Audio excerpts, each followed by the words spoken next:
mercado de créditos de carbono é um mecanismo financeiro para incentivar a redução das emissões de gases de efeito estufa. Em resumo, funciona assim. As empresas e países que não conseguem diminuir as emissões podem compensar o problema, incentivando projetos com impactos positivos para o meio ambiente. A partir desta lógica, o Banco Mundial indica que apenas em 2022, governos arrecadaram 95 bilhões de dólares com o comércio de emissões, maior arrecadação da história. A União Europeia lidera esse mercado, enquanto a participação brasileira ainda é tímida, principalmente porque o país não tem um mercado regulado estabelecido. O Brasil busca avançar neste sentido e tramita no Congresso o projeto de lei que regulamenta o mercado de carbono brasileiro. A pauta é importante para garantir oferta e demanda, além de segurança jurídica aos envolvidos. De acordo com estudos da Câmara de Comércio Internacional, o mercado de carbono pode atrair cerca de 120 bilhões de dólares até 2030 ao Brasil, fazendo do país uma liderança mundial na economia verde. E vale destacar que as principais oportunidades do Brasil passam pelo agronegócio, com soluções como a restauração de pastagens degradadas, o reflorestamento de áreas de preservação permanente e reserva legal nas fazendas, a agricultura regenerativa e a produção de bioenergia. Iniciativas que, além de terem impactos positivos para o meio ambiente e o clima, também resultam em maior produtividade para a agropecuária. Ótimo. Vou convidar, então, os nossos painelistas para falar um pouquinho sobre esse assunto com a gente. Então, eu chamo aqui ao palco a doutora Silvia Masruá, que é presidente da Embrapa. Convido também a Karina Gomes Rufino, que é chefia de transferência de tecnologia da Embrapa e membro do Comitê Gestor do Programa Soja Baixo Carbono. Também quero chamar aqui à frente o Dr. Leonardo Munhoz, que é especialista em Direito Ambiental do Laboratório de Bioeconomia da FGV. A doutora Natasha Trenepô, advogada especialista em mercado de carbono. E o João Adrien, head de ESG Agro do Banco Itaú BBA, para mediar esse painel. Sejam muito bem-vindos, obrigada pela participação de vocês aqui com a gente. Fiquem à vontade para essa discussão. Gente, muito boa tarde. Em nome do Itaú BBA, é um prazer estar aqui presente hoje, mediando esse debate. É um desafio a gente falar depois do almoço, porque dá aquele soninho, dá aquela baixada na energia. Então, a gente vai tentar fazer um debate bem interessante, porque esse assunto é um assunto muito atual, né? Nós estamos vivendo aí um processo de uma discussão bastante intensa sobre a regulamentação do mercado de carbono a nível nacional, né? E quando os países regulamentam seus mercados de carbono com compensações compulsórias, você muda muito o mercado. Então, o Brasil hoje tem em torno de 1 bi de mercado de crédito voluntário. É importante a gente falar que o Brasil hoje, majoritariamente, é crédito voluntário. A única experiência setorial que se aproxima muito de um mercado regulado é o RenovaBio, né, que trouxe uma mudança muito interessante, de muito incentivos às usinas e a toda a transição para comercialização e transporte, distribuição de combustíveis renováveis. Porém, quando a gente pensa numa discussão a nível nacional, existem vários desafios, né? Primeiramente, e a gente vai ouvir aqui no painel hoje, existe certamente muitas oportunidades em termos do setor agro, e aí a presidente da Embrapa, Silvia, e também a própria Carla vai poder trazer um pouco dessas tecnologias como um grande ativo nosso, mas também existem desafios, né? Como é que a gente mensura essas emissões, como é que a gente consegue categorizar os produtores para saber se eles de fato adotam essas tecnologias, entre outras. Então, eu acho que existe toda uma discussão que a gente, como setor, precisa fazer para entender exatamente qual é o impacto disso. Hoje, nós não sabemos, por exemplo, quantos produtores vão ficar fora ou dentro desse mercado, qual vai ser o impacto e o benefício. Então, eu acho que é muito importante esse debate aqui hoje para nós, de fato, entendermos como vai ser feita essa régua, né? Eu acho que vale a gente fazer um comparativo, por exemplo, na aprovação do Código Florestal, né? Foram anos de discussão, foram, assim, inúmeras, centenas de audiências públicas, e o cadastro ambiental rural, que foi o instrumento para mensurar, de fato, o compliance das propriedades rurais, foi feito 2 anos depois da aprovação da lei, e teve muita discussão sobre como ia ser feito o cadastro ambiental rural, qual era o impacto e assim por diante. No caso do carbono, o mercado regulado para o setor agropecuário, a discussão precisa também seguir um pouco essa linha, até para os produtores saberem quais vão ser as responsabilidades, os desafios e assim por diante. Mas hoje, aqui no nosso painel, a gente vai abordar, sobretudo, as questões tecnológicas, mostrando o que a Embrapa tem feito. A Embrapa tem liderado um processo fundamental de desenvolvimento científico, né, de ciência tropicalizada, de ferramentas de mensuração, que eu acho que vai ser muito importante para o nosso debate aqui hoje, e também uma discussão mais na estrutura legal, para a gente entender um pouco como é que está a legislação sendo estruturada e quais são os desafios para o setor. Então, nesse contexto, eu passo, primeiramente, a palavra para a nossa presidenta da Embrapa, Silvia, que tem feito um trabalho maravilhoso. Silvia, por favor. Obrigado. Obrigada, João Adrien. Primeiramente, gostaria de agradecer o Canal Rural pelo convite e cumprimentar aqui os painelistas que estão, a Karina, o Leonardo e a Natasha. Obrigada de participar aqui com vocês. Bem, eu trouxe aqui uns slides que eu acho que eu vou mostrar para vocês. Eu acho que é importante a gente refletir, como o João Adrien colocou, essa questão do carbono. A Embrapa, ela, nesses 50 anos, né, a Embrapa está completando 50 anos esse ano, nesses 50 anos, ela tem subsidiado muitas políticas públicas, né? Vamos começar ali desde o zoneamento agrícola de risco climático, o RenovaBio, o Programa da Agricultura de Baixo Carbono, tudo. E isso, a gente, para chegar na política, a gente tem que trabalhar bastante com os dados e informações, validar cientificamente, nacionalmente e internacionalmente. Então, eu vou falar um pouquinho dessa história para a gente contextualizar e vocês verem em que pé que a gente está nesse estágio em relação ao carbono. Eu vou passar... Ah, tá. É aqui mesmo? Ah, tá. Eu vou ficar de pé, porque eu acho que fica mais fácil aqui. Bem, isso daqui é só para a gente sempre lembrar, nesses 50 anos, né, que a gente passou de importador, grandes produtores de alimentos, mas eu acho que é importante a gente destacar nessa questão da sustentabilidade. Eu até brinco, viu, João Adrien, que eu estou há 34 anos na Embrapa, já entregando a minha idade, mas, desde o primeiro projeto que eu fiz na Embrapa, eu tinha que, na hora, eu lembro direitinho lá, na hora de elaborar o projeto, eu tinha que mostrar quais seriam os impactos ambientais, econômicos e sociais daquela tecnologia que poderia ser gerada no âmbito daquele projeto de pesquisa. Então, é algo que a gente vem trabalhando, né, durante esses 50 anos, onde a sustentabilidade, nos últimos, digamos assim, 15 anos, tomou uma proporção bem maior, né? E a gente começou lá com aquela nossa agricultura da monocultura, expansão dos grãos, depois viemos para os sistemas integrados, a intensificação, agricultura de precisão e outras tecnologias.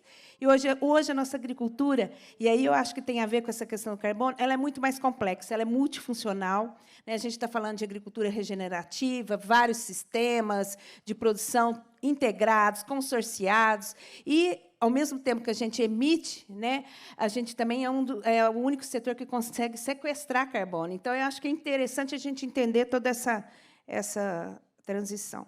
Mas, passando rapidamente, isso daí é o nosso histórico, né, e isso comprova o que eu falei, né, a gente expandiu em 140% a nossa área plantada, em 580% a nossa produção nesses 50 anos. E aqui eu trouxe alguns dados que eu acho que é interessante a gente colocar para vocês. Esse é um estudo que a gente se baseou, que mostra a emissão de carbono pelo solo no setor agropecuário em 2021.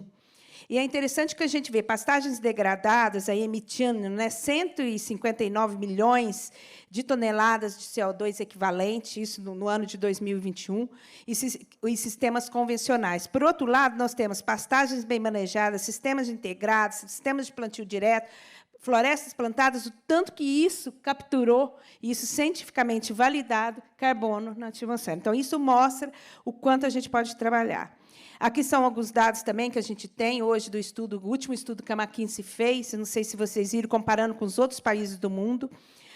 O Brasil lidera na área de sustentabilidade, de introdução de tecnologias de sustentabilidade e agricultura de precisão, e aonde aí 83% dos produtores entrevistados utilizam o sistema de plantio direto e 29% integração lavoura-pecuária ou integração lavoura-pecuária-floresta.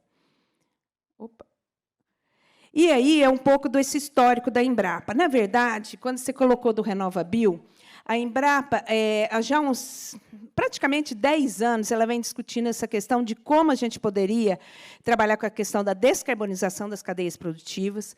A gente teve, então, primeiro, definindo, vamos levantar quais são os modelos por cadeia. Então, a gente começou com a carne de baixo carbono, carne de carbono neutro. Não sei se vocês lembram, uma parceria com a empresa privada, pública, com a Marfrig. Na época, a gente desenvolveu esse projeto.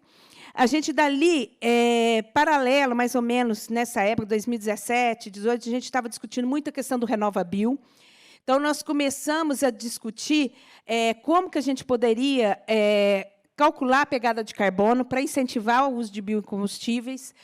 Trabalhamos com a Agência Nacional do Petróleo e hoje a Embrapa, naquele momento, ela desenvolveu uma calculadora de carbono para calcular a pegada de carbono para a cana, para as usinas. E essa calculadora a gente vem evoluindo de lá para cá para outras culturas, outras cadeias produtivas. E pensando nessa tropicalização. Hoje nós já temos um projeto, que também é o Procarbono, em parceria com a Bayer, que a gente tem feito a validação disso para várias cadeias produtivas. E a gente tem outros programas onde a gente está validando leite de baixo carbono, a soja de baixo carbono, estamos entrando com o café de baixo carbono. Eu acho que é importante o pessoal entender que, para a gente poder realmente chegar com essas métricas e indicadores tropicalizados, que a gente fala, para a gente chegar na mesa de negociação, a gente precisa investigar e validar internacionalmente. Então, a calculadora já está sendo validada internacionalmente, ela já é reconhecida, mas a gente está cada vez mais entrando para outras culturas. Então, é só para trazer esse histórico para vocês, e já acabou meu tempo aqui.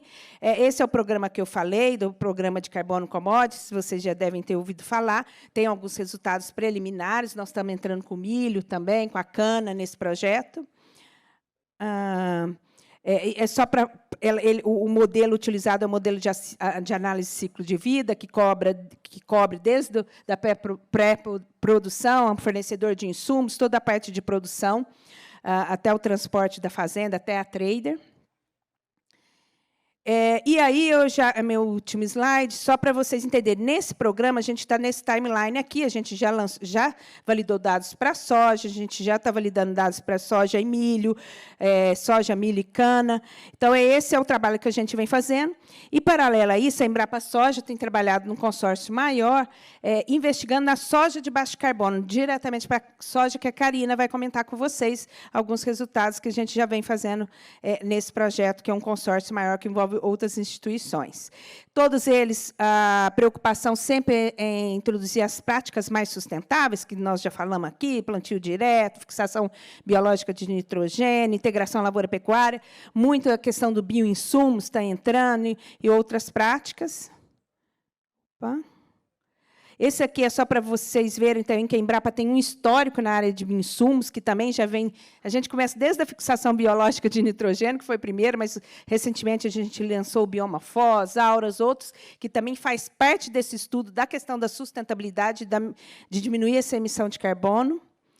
E nós estamos com essa timeline aqui. Então, nós começamos essa discussão em 2010 para lançar o programa de agricultura de baixo carbono, onde nós trouxemos essas práticas sustentáveis que eu comentei. Depois, nós entramos com o RenovaBio, aí tentando para subsidiar essa política pública do RenovaBio, já toda essa discussão de como calcular a pegada de carbono, e aí a gente veio para carne, soja, leite, estamos no café, e outras, começando a entrar em outras culturas. Eu acho que é muito importante a gente se aprofundar um pouco mais nisso daí, para essa questão da tropicalização dessas métricas, para a gente ter realmente os referenciais que a gente pode entrar na mesa de negociação com os outros países. Opa! E é essa a nossa estratégia, né? Primeiro, a Embrapa, a gente é uma empresa de ciência, a gente precisa validar cientificamente. Nós estamos trabalhando numa plataforma para reintegrar esses dados, gerar. O que a gente tem feito na Embrapa de imediato é trazer todo esse grupo que já está desenvolvendo, de especialistas da Embrapa, para montar essa plataforma e ajudar a subsidiar essa política pública do mercado de carbono. Só contando rapidinho uma experiência, eu comentei com alguns colegas que eu encontrei, a respeito do zoneamento agrícola de risco climático. Eu não sei, é uma política pública que está há mais de 20 anos aí. E essa política, em 2015, ela voltou para a Embrapa para ser toda reestruturada. Na época, eu tinha assumido a chefia geral da Embrapa Agricultura Digital, e a gente trabalhou com uma plataforma de cooperação, onde colocamos um grupo gestor da Embrapa, com especialistas dessa área, envolvendo 32 unidades da Embrapa, além da parte metodológica, tecnológica, reforçamos tudo. Para quê? Para que a gente pudesse garantir e subsidiar o Ministério da Agricultura, né, além de subsidiar cientificamente, mas também dar respaldo para essas coisas. E essa é a ideia muito que a gente vem nesse outra questão do carbono. A gente está montando esse grupo de trabalho, pensando nessa plataforma de cooperação com dados, informações e com as métricas, a partir desses estudos que eu mostrei aqui para vocês, e, a partir disso, a gente, então, consegue trazer dados oficiais e subsidiar as políticas públicas do mercado de carbono. Opa. Bem, acho que é isso o principal. Obrigada, gente. Estou à disposição para vir. Silvia, obrigado pela tua apresentação. Eu acho que fica muito claro assim, a importância desse trabalho da gente desenvolver ciência tropicalizada. Né? Eu até vou citar aqui um estudo que a FGV lançou agora com dados do Procarbono, né, que algumas métricas brasileiras, algumas métricas sobre o Brasil com dados internacionais medem a soja brasileira com 5,6 mil toneladas por hectare de emissões de carbono equivalente.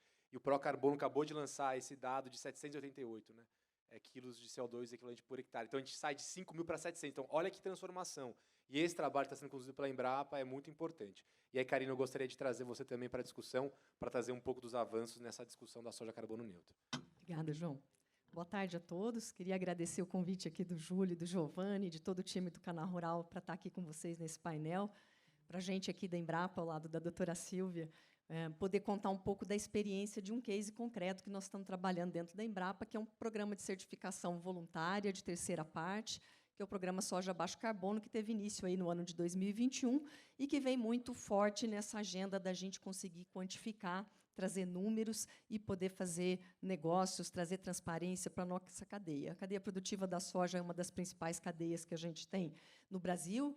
Quando nós começamos esse projeto, nós fomos buscar empresas apoiadoras que estivessem enxergando com a gente essa perspectiva de como é que a agenda de sustentabilidade iria interferir, né, e poderia ser a gente poderia atuar de uma forma positiva nessa agenda junto ao produtor, e foi assim que a gente conseguiu trazer 7 grandes, importantes apoiadores para esse projeto, que é a Bayer, a Bunge, a Cargill, a Coamo, a Cocamar, a GDM e a UPL. Estou vendo o Rogério está aqui com a gente também da UPL. O que é importante? A gente conseguiu reunir, para um projeto como esse, players que são muito importantes, têm uma capacidade de influência e de leitura de mercado bastante significativa, bastante representativa, que vão desde cooperativas que representam os produtores, empresas de químico de varejo, as traders, né? Quem tem capilaridade no agro, que esse era o primeiro ponto quando a gente começou a desenhar esse projeto. Não era para ser um projeto da ciência, era para ser um projeto que trouxesse valor para a agricultura brasileira, né? Então, esse foi o primeiro ponto de partida quando a gente começou esse programa. Foi. Porque, a gente fala da soja, a gente sabe que ela é usada para farelo, né, para a produção de óleo, mas a gente tem que olhar um pouco a magnitude do tamanho da nossa cadeia produtiva, né? A gente está falando de uma área no Brasil de 44 milhões de hectares, 60% do nosso grão exportado, né, 40% para consumo interno, mas, de modo geral, a versatilidade de uso da soja está muito ligada a cadeias de valor de outras empresas. E essa agenda climática, a gente viu aí nos painéis anteriores, ela vem dos governos, mas vem também muito dos compromissos, né, para onde que estão caminhando as próprias empresas, seja com seus inventários, sejam com políticas de estímulo, estímulo e de inovação, buscando novos padrões de sustentabilidade. Estou passando aqui, mas tem hora que eu estou...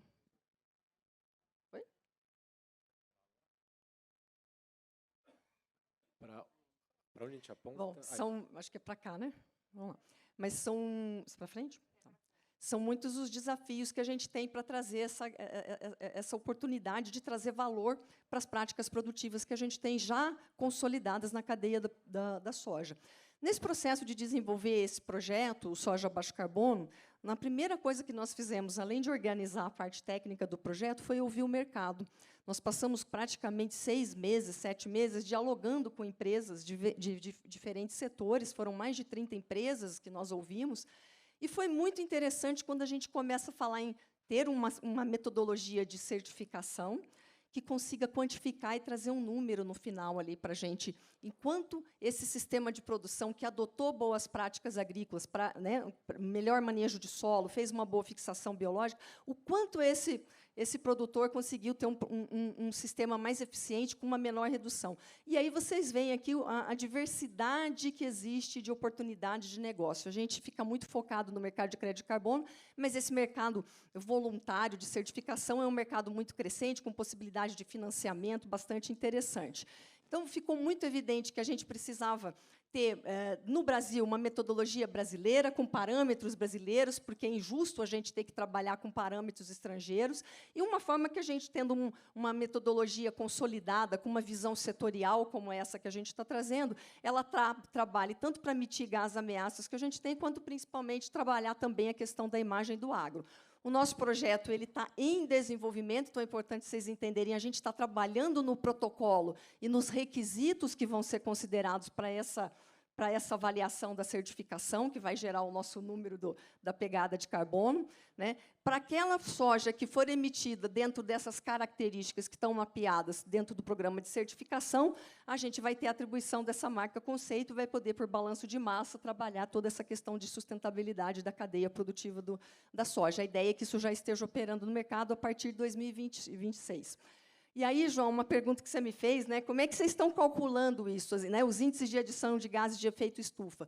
A gente está criando e adaptando já de algumas ferramentas da Embrapa, mas trazendo aí sim dados que a gente vem trabalhando lá na Embrapa Soja, né, que é o potencial de aquecimento global, onde a gente olha para os insumos da cadeia, mas mais do que olhar só para a pegada de carbono, a gente está olhando o quanto a gente está removendo quando a gente faz um plantio direto bem feito, quando a gente faz uma diversificação de cultura, quando a gente traz uma tecnologia de inoculação e co-inoculação na soja, por exemplo.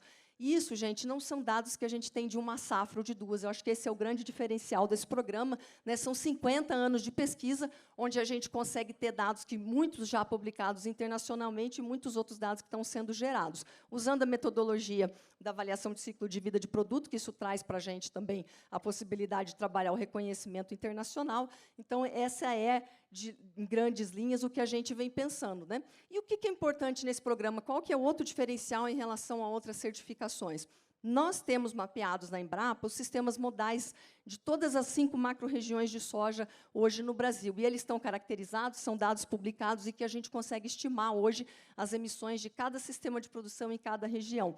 Por quê? A gente precisa ter um respeito ao trabalho do produtor, porque a gente tem um espaço muito grande para crescer em boas práticas agrícolas, mas nós também temos muitos produtores que já estão no estado da arte, trabalhando muito bem. Então, não seria justo a gente criar um efeito de comparação, né, que ele não consiga manter, né, ele não consiga criar nenhuma adicionalidade no sistema. Então, a gente vem construindo para achar o diferencial, usando os dados de projetos que a gente tem publicado, já com os baselines regionais, e a certificação vai trazer o quê? Um efeito de comparação no momento zero com a base regional, onde está localizada aquela propriedade, e, ao longo do tempo, aí sim ele vai comparando com ele mesmo. Eu estou com o tempo esgotado, mas é só para a gente ter uma ideia de como isso a gente gera um delta dentro com o programa de certificação, e a gente também cria um movimento para que o produtor, que já está num nível intermediário, avance em relação às práticas do sistema de produção.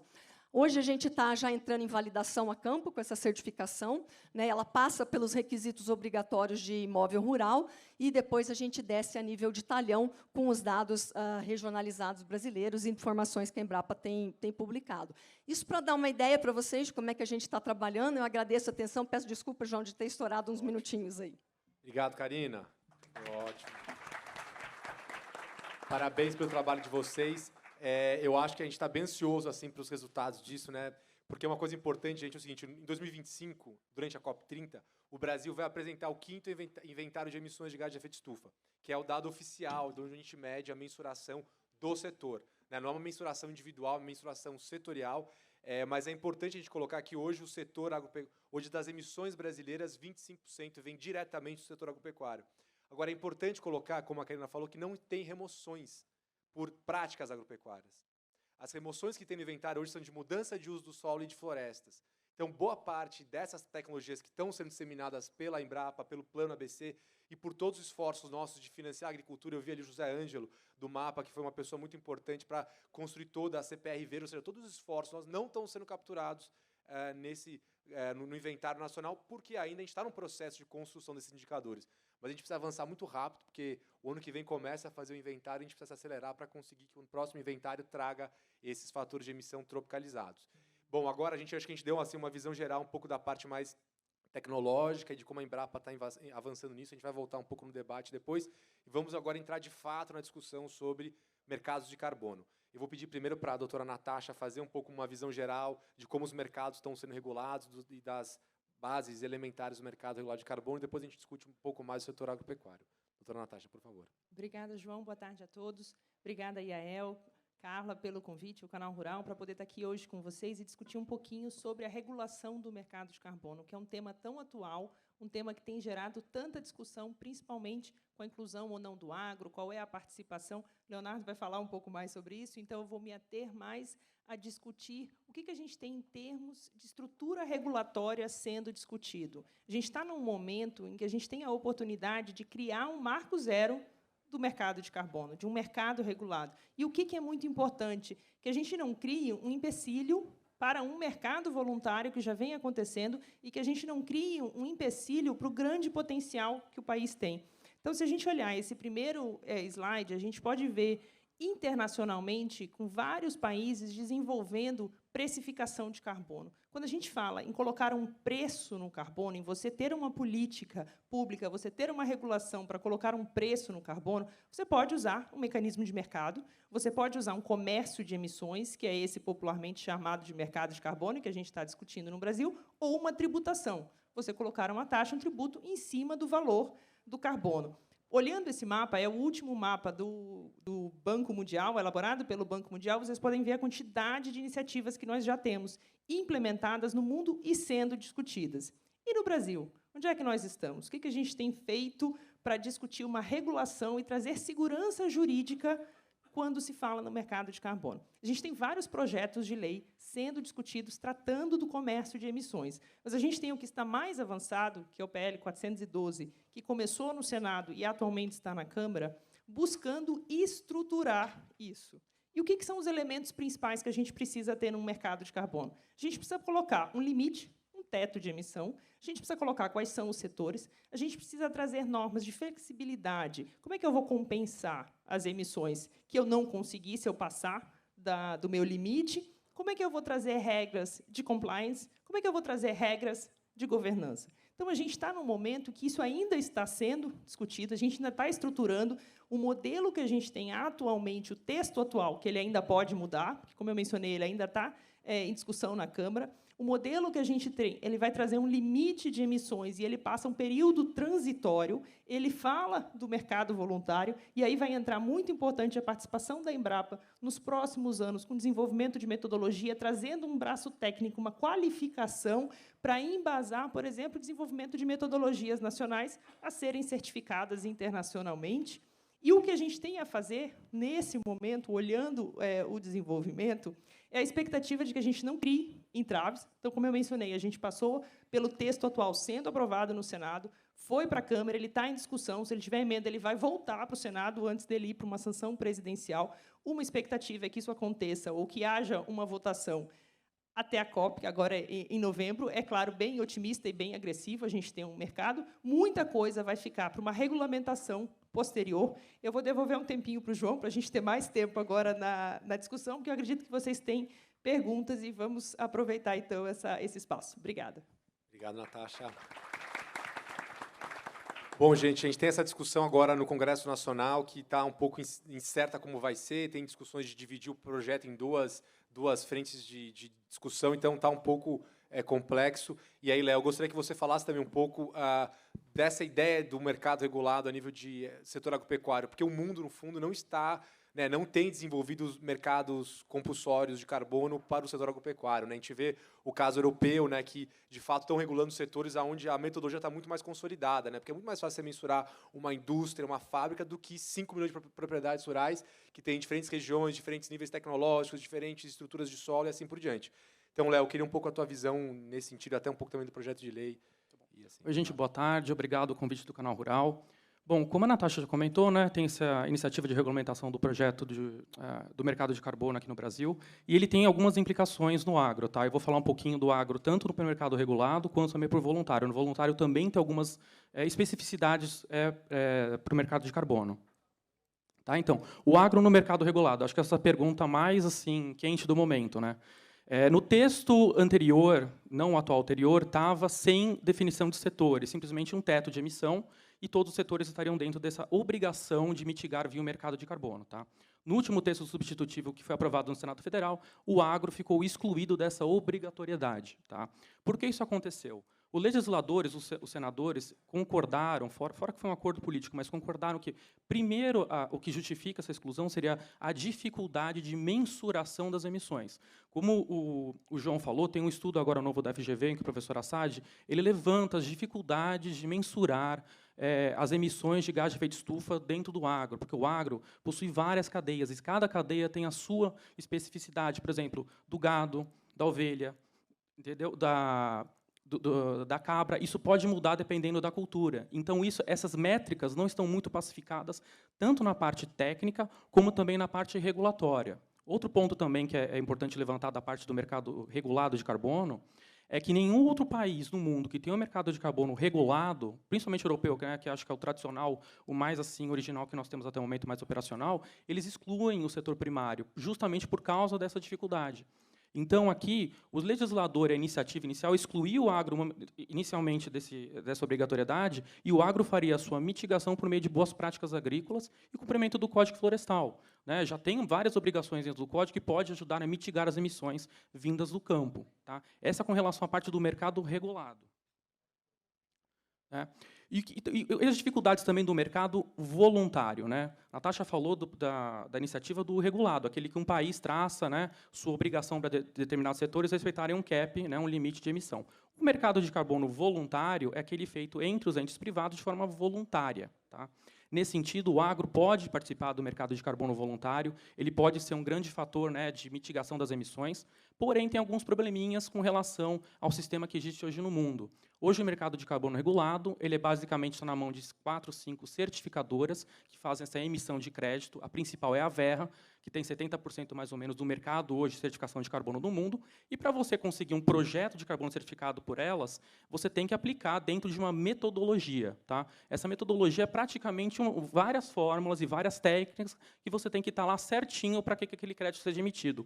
O problema é que essas certificadoras são de países desenvolvidos, com clima temperado e de uma atividade econômica industrial. Ou seja, o Brasil, por ser um país de agricultura de clima tropical, a gente não tem metodologias muito específicas para a nossa realidade.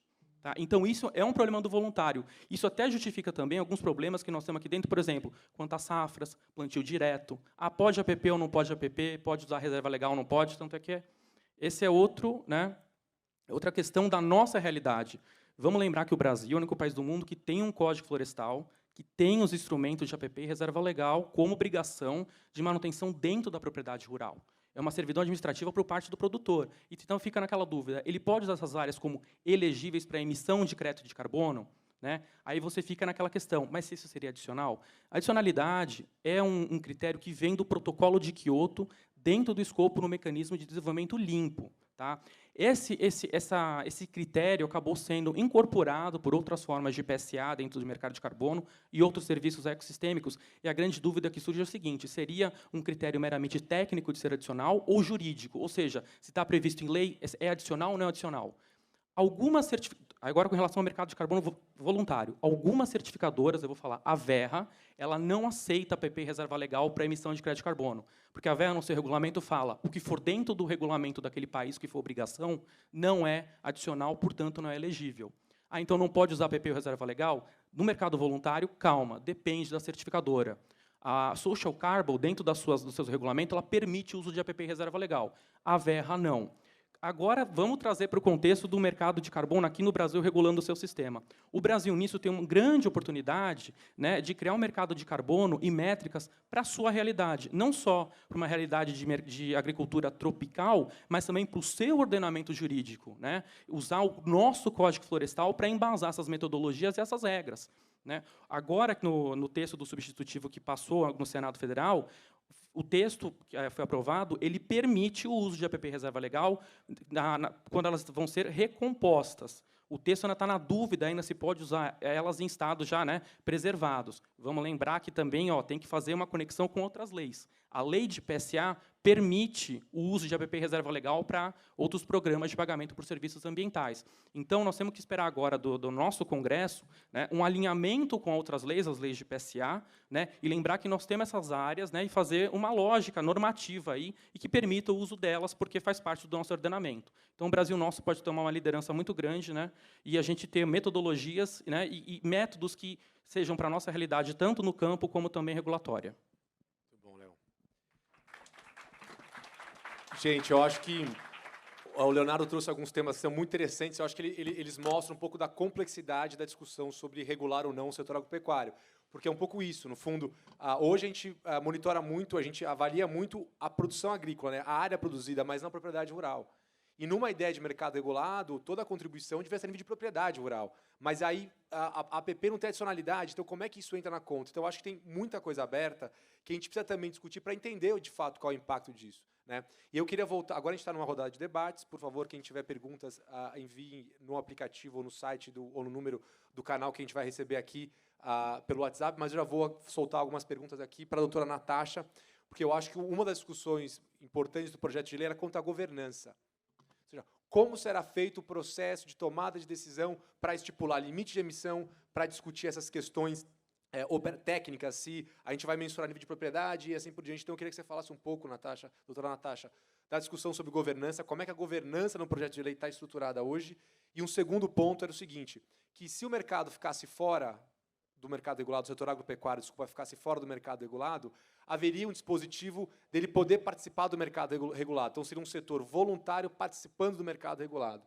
Então, eu queria que você falasse que depois era 20% do mercado regulado poderiam ser utilizados como créditos de setores voluntários, mas isso depois mudou. Então, acho que falar um pouco dessa integração do voluntário e da governança para o mercado regulado.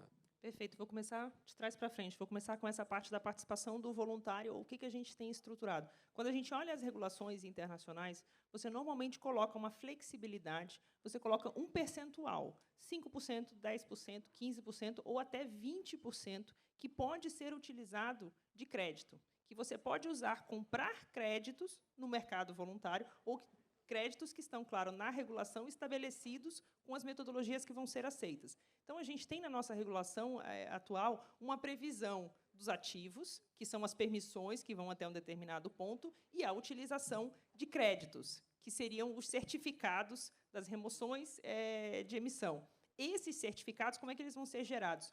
Um crédito que siga a metodologia, que seja reconhecida pelo sistema, ele pode passar a ser aceito no sistema. Então, ele vai passar por uma validação de dizer, ok, você está de acordo com o que a gente aceita. São todos os tipos de créditos, eólico, solar ou créditos florestais, que vão ser aceitas no sistema. A gente não tem isso claro ainda, porque o projeto de lei atual ele só fala que vai ser possível a utilização desses certificados.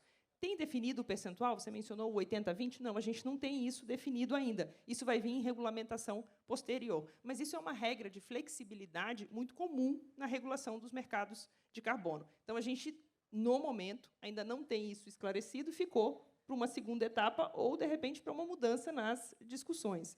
Em termos de governança, a gente tem uma estruturação inicial de governança com um órgão gestor desse sistema do comércio de emissões. A gente vai precisar, claro, de uma estruturação muito mais detalhada com a autoridade certificadora ou com as autoridades de emissão.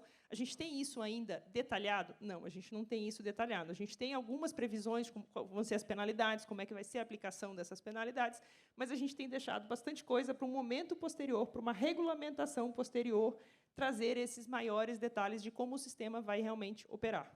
Muito obrigado, doutora. Eu queria pular agora para a Karina. Eu acho que, Karina, nós tivemos aqui uma discussão um pouco com o Léo, assim, de como vocês estão enxergando a mensuração a nível de propriedade. Porque, se nós falarmos de emissão de crédito de carbono com as certificações internacionais, hoje o processo é muito custoso, fazendo com análise de solo. Tá? Isso seria muito difícil você fazer numa escala nacional. Um pouco na visão de vocês, como é que vocês enxergam a contabilização dessas métricas num eventual mercado regular de carbono do setor agropecuário? João, essa é uma preocupação que a nossa equipe técnica tem grande de desenvolver a metodologia e a certificação que seja acessível e que esteja dentro da realidade do produtor. Então, por exemplo, a questão de avaliar a análise de solo, a gente tem feito para poder calibrar e poder usar dentro do que ele já faz dentro da recomendação. Uma tecnologia digital que ele já usa, adubação em taxa variável, tudo isso vai entrar e ser contabilizado no sistema.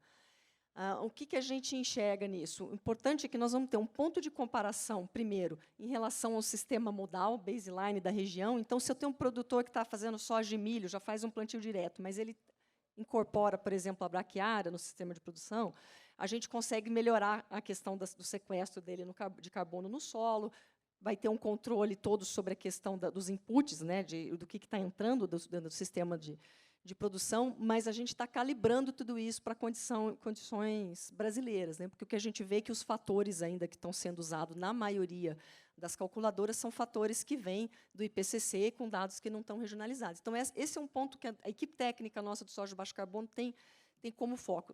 A gente tem que desenvolver uma metodologia que seja, de fato, acessível, né, que tenha um bom custo-benefício e seja viável para o produtor. Outro ponto que a gente está olhando dentro dessa questão do mercado voluntário, a nossa certificação ela pode caminhar tanto numa linha de certificação de sustentabilidade, quanto evoluir para um mercado de insetting, né? Em princípio, a gente está olhando para o sistema de produção. Então, não é uma certificação de propriedade, isso também diminui um pouco o custo, né? A gente está olhando para o fator de sustentabilidade das tecnologias que ele já adota, né, e que ele pode aprimorar. Quando a gente fala em subir a régua, a gente está falando nessa linha, né? Eu já faço um plantio direto, mas eu posso fazer isso um pouco mais avançado, trabalhar com outras culturas, fazer uma diversificação, usar uma fórmula de nitrogênio, não usar o nitrogênio na fórmula, adotar uma inoculação, fazer uma co-inoculação da soja, né, com azospirilo. Tudo isso traz para ele uma série de benefícios e torna mais competitivo o fator de emissão que a gente vai ter no final do sistema de produção. Então, resumindo, acessibilidade tem que ter um custo bom, e a gente vai trabalhar com várias certificadoras, vamos entrar numa fase de seleção, né? E o outro ponto é que a gente enxerga que isso pode caminhar por dois caminhos aí, que o mercado está se organizando. Eu acho que a gente está acompanhando bem de perto toda essa discussão para ver como é que vai evoluir. Obrigado. Eu acho que, Karina, fica claro um pouco assim que, de alguma forma, vai ser necessário algum input de dado do produtor, né? Sim, necessariamente. Né? Porque para entrar na certificação, ele vai ter que ter o input de dado dentro das tecnologias de produção. Vai ser um desafio interessante, né? Ou seja, vai precisar de uma mobilização setorial para os produtores entrarem nesse novo registro, nesse novo CAR do carbono, né? Que não seria o CAR para o Código Florestal, mas um outro CAR. Então, acho que tem uma discussão aí, né? E o nosso programa é uma certificação voluntária, então isso é um ponto importante também. Sim. De partida, né? Não é o compulsório, não é obrigatório, é para quem está trabalhando, enxergando a possibilidade de mercado. A gente viu aí, desde financiamento com taxas reduzidas, tem uma série de oportunidades que a grande dificuldade que a gente tem hoje é ter uma régua para medir. É muito complexa a agricultura, né? E esses fatores, a gente estava falando aqui, Leonardo, de diferença de culturas, mas dentro da própria cadeia produtiva da soja, você tem uma diferença enorme do sistema de produção de Mato Grosso, do Paraná e do Maranhão, né? Então, a preocupação nossa da Embrapa é a gente conseguir refletir isso dentro de um programa de certificação e que gere um fator de competitividade para o nosso produtor que adota boas práticas agrícolas. Não, perfeito. Eu acho que eu trouxe vocês como referência, porque eu acho que é uma boa referência, né? Se a gente for pensar a nível nacional, essas referências vão se tornar certamente experiências para serem utilizadas numa eventual regulação, né? Léo, eu queria te perguntar uma questão. Teve um debate interessante recentemente, eu não sei se vocês viram na imprensa, falando que os setores alimentares, no caso do Brasil, eles são responsáveis por 75% das emissões de gás de efeito estufa. E aí tem uma questão um pouco polêmica, porque as emissões diretas do setor agropecuário são em torno de 25%, e 50% é, sobretudo, desmatamento, mudança de uso do solo.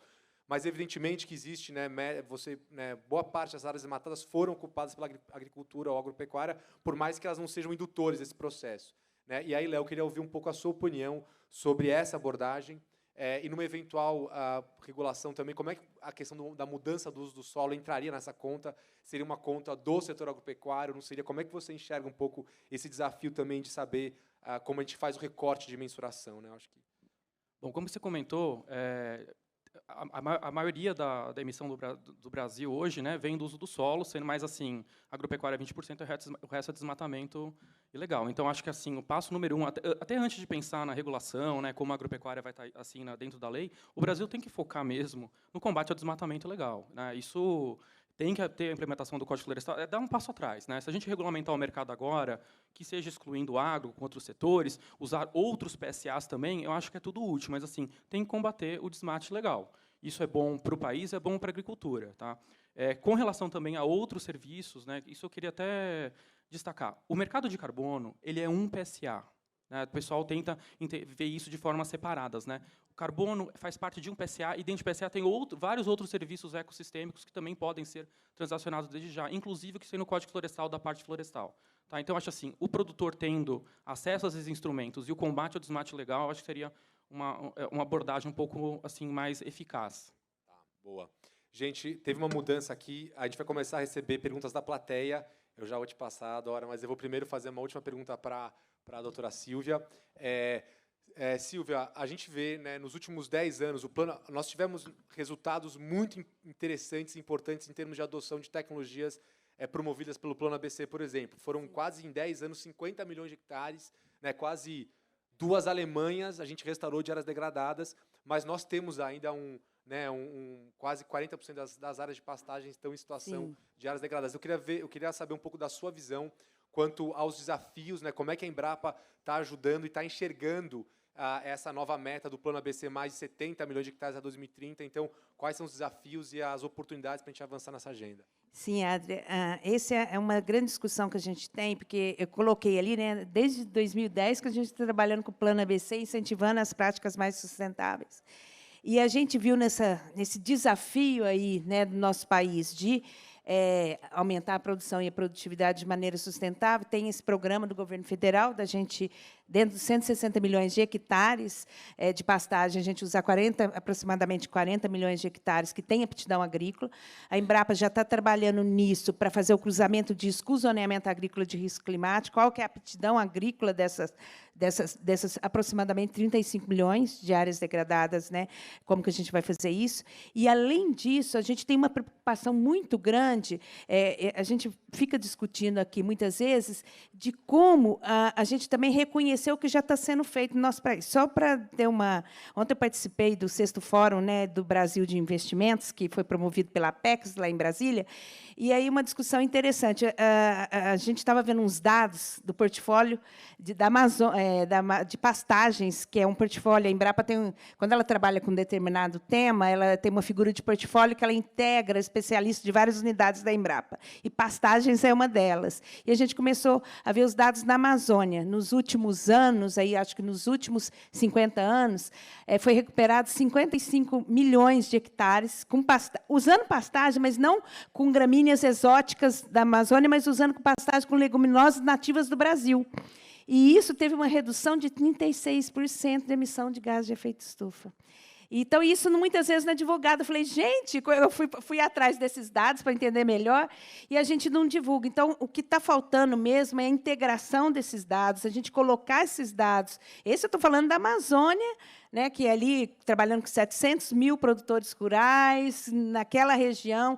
Então, assim, eu acho que é algo que a gente precisa também fortalecer. Um dos pontos que a Embrapa está priorizando é fortalecer essas ações de bioeconomia, não só na Amazônia, eu tenho um exemplo da Amazônia, do Cerrado, mas nos 6 biomas, a gente trazer esses dados, que isso aí vai ajudar nessas métricas, que é essa régua que a gente precisa estabelecer. Eu sei que a gente tem que correr com isso, esse é meu desafio lá na Embrapa, trazer todo mundo para a gente correr com isso, para que a gente possa estar, em 2025, na nossa COP, mostrando esses dados de forma bem mais contundente, né, para que o mundo todo possa ver aí o quanto a nossa agropecuária é sustentável. Muito bom, Silvia. Eu acho que o que é interessante também é que nós temos soluções de escala, né? Eu acho que essa é uma questão também. A gente não pode só pensar em soluções de nicho, né? Eu acho que é isso que a Embrapa tem trazido muito, né? Soluções para escala e também soluções para pequena escala, porque tem muita pesquisa muito boa lá, né? Gente, a gente vai fazer uma rodada de perguntas da plateia, por favor. Dora, perguntas rápidas, por favor, para a gente dar tempo de fazer uma última rodada de respostas aqui. Dora, por favor. Olha, parabéns aí, eu adoro a Silvia e todo mundo. Fiquei encantada com a Karina, o João já sou fã há muito tempo. Eu queria contar um negócio aqui importante, já que vocês estão falando da preocupação de como precificar. Então, um caso real, inclusive eu tenho até os vídeos aqui, uma área que eu comprei em Coari, no Amazonas, 100 mil hectares de terra, com floresta pura. Estou com ela aqui. E aí, eu quero mostrar para vocês que o mundo está correndo mais rápido que a gente. Tem gente que está correndo. Você vê, eu lá do Paraná, corri lá e comprei. E eu vendi, Silvia, esta área, recebi a semana passada e vendi, sabe como? A precificação se aproxima, fui atrás da Verra, da Moss, a Verra demora 3 anos para certificar. Aí, os investidores, o pessoal de fora, vou me reservar o direito de não falar o país, mas vamos falar da Arábia Saudita, do pessoal lá dos países árabes. Eles, então, me propuseram comprar pela precificação de 300 a 500 quilos, de 300 a 500 toneladas por hectare. E aí eles fizeram uma média de 300 toneladas. E me ofereceram pagar $3 por tonelada. E eu vendi a $3 a tonelada, fiz uma aproximação entre 300 e 500, eu mesmo propus, porque o preço que eu paguei não dá nem para contar, lá em Coari, uma propriedade de 1.896. Então, eu quero te falar, Silvia, que você veja. Então, eu vendi a $3, a média de 300 toneladas por hectare, 100 mil hectares. E não vendi a terra, porque precisa alertar que tem muitas pessoas... Estou sendo rápida, mas é para esclarecer. Estão vendendo a terra junto. Eu fiquei com a terra, vou fazer o manejo em 20% de castanha do Pará e borracha, e vou dar castanha do Pará para as populações carentes comerem ou venderem. Boa, Dora. Parabéns. Então, é isso mesmo, tem que fazer. Então, Dora. o povo está comprando Muito e pagando, bom. viu? Já pagaram. Queria reconhecer aqui a chegada do nosso presidente Pedro Lupião, da FPA. Uma salva de palmas, Pedro. Parabéns pelo trabalho da FPA. Não está fácil a briga lá, Pedro, mas a gente está muito bem liderado por você aí. Bom, gente, nós temos aqui mais 4 minutos para encerrar esse painel. Eu queria deixar aqui a palavra aberta. Temos uma pergunta que chegou pelo e-mail. Eu acho que essa é uma pergunta boa, de repente, Léo e doutora Natasha, para ser respondida assim. A pergunta é, estando fora da regulamentação, essa pergunta é boa, o agro ainda assim pode se beneficiar do mercado de carbono? Que eu acho que é uma discussão que foi bem feita. E aí eu queria, foi uma discussão muito presente nos últimos meses. Aí eu queria, com essa pergunta, também encerrar e dizer para vocês, assim, em 1 minuto, qual é o principal desafio e oportunidade que nós temos nessa discussão, além da pergunta, para a gente poder encerrar esse painel.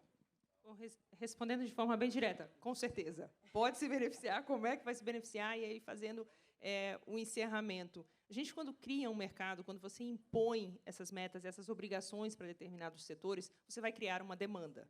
Então, esses setores eles vão precisar de créditos. E o agro tem um papel muito importante no desenvolvimento de créditos, no potencial de fornecer offsets, não apenas em um mercado voluntário, não apenas para exportação para outros países e para venda de outras empresas no mercado voluntário, mas também para atender esse mercado regulado. A estruturação de como isso vai acontecer, quais são os tipos de créditos que vão ser aceitos, é que ainda está em aberto. Mas eu vejo um grande potencial, sim, do agro, tanto no mercado voluntário, quanto a sua participação no fornecimento de crédito para o mercado regulado. Obrigada. Por favor, Léo. Bom, a Natasha já resumiu tudo. Com certeza, o agro ele não vai ter a obrigação de mitigar a via de mercado de carbono, mas ele pode ser, ofertar muitos créditos para o resto dos outros setores e quem estiver interessado, tá?